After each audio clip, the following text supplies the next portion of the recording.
मतलब मैं यहाँ पे एज ए हर्षा की तरह हूँ कि भाई मैं ढूंढ रहा हूँ उस चीज को ना, कि मैं मुझे गुरु बनाना है। जैसे उसने भी दीक्षा नहीं ली है बट वो उस चीज के उसके हैं, बट मैं वैसे नहीं ना, मैं तो ऑलरेडी मेरे को तो है ना जानकारी।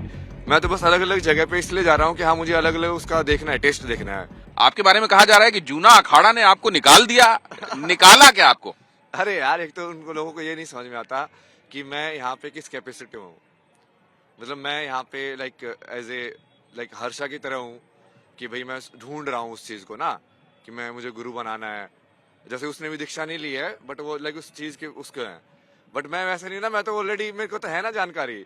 मैं तो बस अलग अलग जगह पे इसलिए जा रहा हूँ कि हाँ मुझे अलग अलग उसका देखना है, टेस्ट देखना है, कि अलग अलग और तरीके कितने हैं, और तरीके कैसे एक्सप्लोर करते हैं।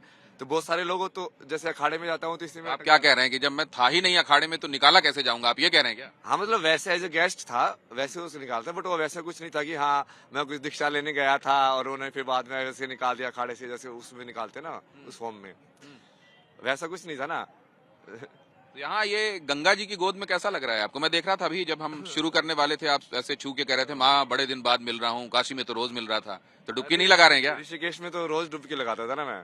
रोज 1-2 घंटा इसके अंदर बैठ के हथ योगा वगैरह करना, पूरा मंत्र उच्चार करना, वो घाट पे ही बैठा रहता था मैं। फिर यहाँ पे तो जैसे स्टार्टिंग में तो रोज डुबकी लगा रहा था मैं, सुबह सुबह। फिर ये होने के बाद अब बहुत डिफिकल्ट हो गया ना, अब तो बाहर निकलना ही। आप जब कई बार जिक्र करते हैं तो ऐसा लगता है जैसे आपका जो बचपन रहा है वो ट्रबल्ड रहा है, परेशानियों से घिरा रहा है। क्या ऐसा है? और अगर ऐसा है तो क्या रही है परेशानी? मेन परेशानी तो वही थी, वो डोमेस्टिक वायलेंस वाली। माँ बाप के बीच में वो पूरा झगड़ा और माहौल जो बना हुआ था। और हमारे घर में जैसे 4 ही लोग थे, वो जॉइंट फैमिली वगैरह कुछ नहीं था। तब वहाँ पे तुम बिल्कुल ही बच्चे की तरह हो, जैसे तुम्हारा 2 ही सीनियर लोग वहाँ पे घर में, वही आपस में लड़ रहे हैं। तो उसमें क्या कैसा माहौल बनेगा तो भाई। आप इकलौते बच्चे हैं उनके? 2 है ना, एक बड़ी बहन भी है, 2 साल बड़ी। तो मतलब बालक तो आप अकेले हुए उनके? वो बालिका हुई, वो बच्ची बालिका, हुई। अच्छा वैसे देख रहे हो, हाँ वो बालिका हो गई। तब तो वंश वृद्धि के लिए और तमाम उनकी अपेक्षाएं पूरी करने के लिए आपका उनके हिसाब से चलना बड़ा आवश्यक था। नहीं नहीं, अब ये सब ऐसे सोचने लगे तो फिर कुछ होगा ही नहीं ना। बुद्ध ऐसे सोचने लगते तो फिर ये ज्ञान ही नहीं आता मतलब। उनके बीच में वैसे तो घर में कहा सुनी और थोड़ा बहुत होना ये आम बात होती है, लेकिन क्या बहुत ज्यादा होता था? किस बात पर होता था कि आप इतने खिन्न हैं कि आज तक उस बात को निकाल नहीं पाए दिल से? होता ही रहता था ना, मतलब वो हर रोज की बात थी ना वो। हर रोज बाहर हो जाना। फिर कितनी बार तो मेरी मम्मी ने सुसाइड वुसाइड करने की कोशिश किया। एक बार तो रोहतक जैसे उसमें भी एडमिट थी वो, पीजीआई में। तो इंटेंस है ना वो, ऐसे नहीं है ना वो सिर्फ वैसे होने वाली चीज वो। तो who was the oppressor and who was oppressed? मतलब पापा ही थे ना ऑपरेसर, तो वही उनके हाथ में थी सारी पावर। तो माँ है ना अभी आपकी, हाँ। तो आपको उनके लिए सोचना चाहिए अगर पिताजी से आपकी नाराजगी थी। तो मैं तो सोचा था उनके लिए, अब लेकिन कर्म भी करना है ना, अपने जीवन का जो है कर्म भी तो पूरा करना है। अब दोनों चीजें है, अब वो दोनों साथ में हो जाए तो बढ़िया है। तो उनको तो मैंने बोला था कि मैं आपका सर्व ध्यान वान रखेंगे, कोई दिक्कत नहीं है, बट मुझे कर्म करने के लिए हो सकता है घूमने जाना पड़े यहाँ वहाँ कहीं कहीं। तो अब वो उस चीज का तो कर नहीं सकते अब। तो मदर को आपने इन्फॉर्म किया था कि मैं ऐसे ऐसे करने वाला हूँ? अरे यार, ये सब कुछ ये दिखा ऐसे रहे लोग कि ये बिल्कुल मैंने एकदम से ऐसा कुछ छोड़ के जैसे, ऐसा कुछ नहीं हुआ है। बिल्कुल slow by slow, step by step. सबको पता था कि हाँ मैं ये चीज कर रहा हूँ। उनको बिल्कुल पता था कि हाँ, उससे पहले तो मैं सदगुरु के आश्रम में जाके 9 महीने सीख के आया था। तो ऐसा कुछ नहीं था कि उनको पता नहीं है कि हाँ मैं किस चीज की डायरेक्शन में जा रहा हूँ या मैं ये क्या। बाल आपने कब कटाना बंद किया या ये दाढ़ी कब रखनी शुरू की? मतलब कितने महीने हो गए कि आपने बाल बढ़ाने शुरू नहीं कटवाए आपने? बाल को तो मैंने हिमाचल में कटवाए थे जब मैं यात्रा में था। तो दाढ़ी तो कटाता रहता हूँ बीच बीच में। तो बाल आखिरी बार कब कटाए थे आपने? बाल तभी कटाया था, 7-8 महीने हो गए। 7-8 महीने? हाँ। उसके पहले बाल वगैरह कटा रहे थे आप? नहीं नहीं, उसको ऐसी कोई दिक्कत नहीं है ना मेरे को तो। बाल दाढ़ी कटाने वटाने में कब तुम कटा लोगे तो कृष्ण बन जाओगे। महादेव के भी बहुत सारे रूप है, जैसे एक में वो बिल्कुल वो दाढ़ी वाड़ी वैसे वाले होते हैं, एक में बिल्कुल वो क्लीन शेव वैसे वाले बैठे रहते हैं ध्यान के अंदर। तो वो उससे फर्क नहीं पड़ता ना बाहर वाली अपीयरेंस से। वो तो दुनिया वालों को ज्यादा फर्क पड़ता है उससे, कि तुम बाबा जैसे दिख रहे हो कि नहीं दिख रहे हो। नहीं, कई लोग ये कह रहे हैं कि महाकुंभ इतना बड़ा जुटान 40 करोड़ के आसपास लोग आने वाले हैं, तो बाबा के दिमाग में ये मतलब ये क्या एक स्ट्रैटेजी के तहत रहा है कि अब बाबा वेशभूषा में भी दिखा जाए? मतलब ये मैं नहीं बनाता ना, स्ट्रेटेजी है तो स्ट्रेटेजी, मतलब जब मैं पीछे मुड़ के देखता हूँ तो मुझे भी लगता है यार ये हुआ तो बड़ी तरीके से, मतलब कितने सारे कोइंसिडेंस एक साथ हुए, बट वो फिर मैं नहीं करता ना, वो महादेव करते हैं। मतलब मैं सिर्फ वो जो बोलते हैं, जैसे आज उन्होंने बोला कि अच्छा ये ऐसे पहन, ये लंगोटी वाली ना धोती की बजाय हाँ, दंड पे गिर ये गया। दंड गिर गया आपका, लेकिन तैर रहा था, है? नहीं नहीं, ये गंगा के अंदर है ना ये उसके अंदर ताकत भी है बहुत सारी, हाँ। तो ऐसे उसको लुंगी की तरह तो ये पहनना इसको है। ऐसे रखिए ना जैसे आप रखते हैं ऐसे, और इसमें हाथ कैसे रखते हैं आप? हाँ, ठीक है। वो तो ध्यान जब जरूरत होती है तब यूज करता हूँ मैं उसको भी।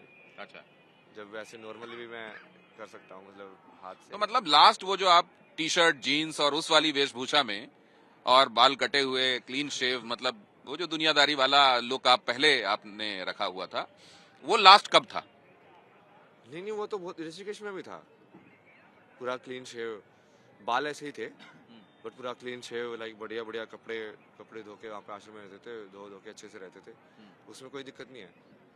वो तो थोड़ा काशी के बाद और फिर यहाँ पे जैसे आए ना, तो थोड़ा इतना ज्यादा अनस्टेबिलिटी हो गई अभी कि अब वो चीज करने का कुछ मौका ही नहीं मिल रहा है। तो अभी कपड़े धोना वगैरह कितने कितने दिनों में आप ये कर पा रहे हैं आप? अभी तो कर ही नहीं पा रहे ना, अब क्या कहाँ पे करेंगे, कैसे करेंगे, अभी तो कोई जगह है वो, मतलब तब जाके कर सकते हैं। कितने जोड़े कपड़े अभी आपने रखे हैं जिनको बदल के पहनते रहते हैं? अभी तो सिर्फ यही है। एक और कुर्ता है इसके अलावा, बस यही है जो पहना हुआ तो डुबकी लग रही है रोज आपकी यहाँ? है। नहीं नहीं, रोज नहीं लग रही है? ये अब एक दिन तो लगी नहीं ना, उसकी वजह से वो इस अंदर रहने का इंतजाम इधर ऐसा हुआ नहीं, वो बाहर रहे, फिर वहाँ से डुबकी लगाने के लिए आना, तो वही गाड़ी वाड़ी का इंतजाम भी है, मेरे पास तो कुछ भी नहीं है ना। अब बाहर वैसे निकलोगे तो तुम बहुत दिक्कत हो जाएगी भाई।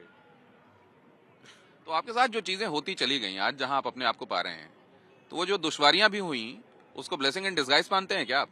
सब कुछ, वो लाइफ में स्पिरिचुअलिटी का मेन मकसद ही यही होता है कि तुम सारी जितनी भी चीज़ें हुई हैं सबको मानोगे कि वो एक के बाद एक सिंक के अंदर है,